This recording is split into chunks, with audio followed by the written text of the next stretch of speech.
I think the starving artist is the best place to start, right? It's what is that? It's like you said, it's a self identity created by the ego, right? And what does the ego want to do? Well, it wants to keep us what it believes is safe and protected and in the known.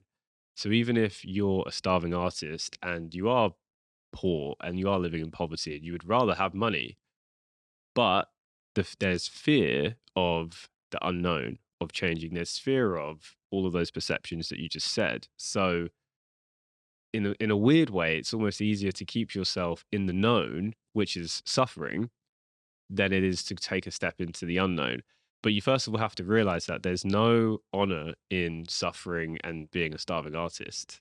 Like there just isn't. And I'm not saying it's bad or good. I'm just saying if you think that that's a good thing, ask yourself why. Because, or look at it from the perspective of if you had a child, would you want them to be suffering? Would you want them to be starving? You probably wouldn't, right? Why is that? Well, because you have a different perspective over another human being. You love them, you care for them, you want what's best for them. So why don't you want that for yourself? And there lies the question, which is that it's safer to stay in the suffering known than it is to go into the unknown, which is where all of your freedom lies. And when I say freedom, I don't just mean the external stuff, I mean the internal freedom, right? And you asked earlier, like, why is peace important and all these things? I'm not saying peace is the goal. You might not want to live a peaceful life, right? You might love the chaos, and that's awesome if you do. I'm not saying one's better or worse, but why do we do everything we do? Ultimately, it's for an emotion, right? It's for some kind of emotion. And so that's the reason for everything. That's why you do art. It gives you, I mean, I don't know what it gives you because I'm not an artist as your audience are, but I would imagine it gives you some kind of like connection, some kind of flow, some kind of meaning and purpose and expression. All of these things are states, essentially things that you're feeling. And so that's why we do everything. So I would actually say if you really love your art, and let's take an example. Let's take Michelangelo. The how would you describe him? He would like craft stone statues, right? I don't know what the correct word is for that, but he was Sculptor, sculptor. painter, Yeah, yeah, did a bit of everything. known as the greatest of all time or one of the greatest of all time. Well, how did he get so great? He spent years and years honing his craft. He would that statue, you know, it's I forget what it's called, but it's like the, you know, it's the basically naked guy who's got the big muscles The and Adonis, yeah. yeah.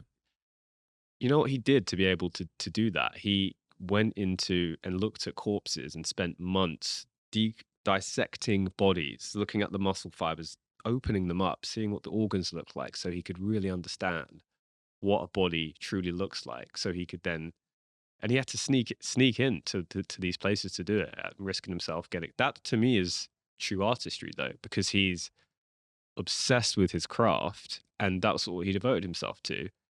And guess what? He got paid a lot of money for that because he was exceptional at it, and he was one of the highest paid sculptors ever. You know, his art is now in, you know, Florence. It's in all of these like artistic, you know, hubs around the world. But it was because he had such a big goal for himself and such a big vision to create the next sculpture and the next sculpture. These are all such big jumps, things that he didn't know how to do, but he was obsessed with the vision and the goal of creating the best possible art. And as a byproduct of that, he got paid really well because he was just recognized for that, right? The money just came because he was obsessed with the process of it, right?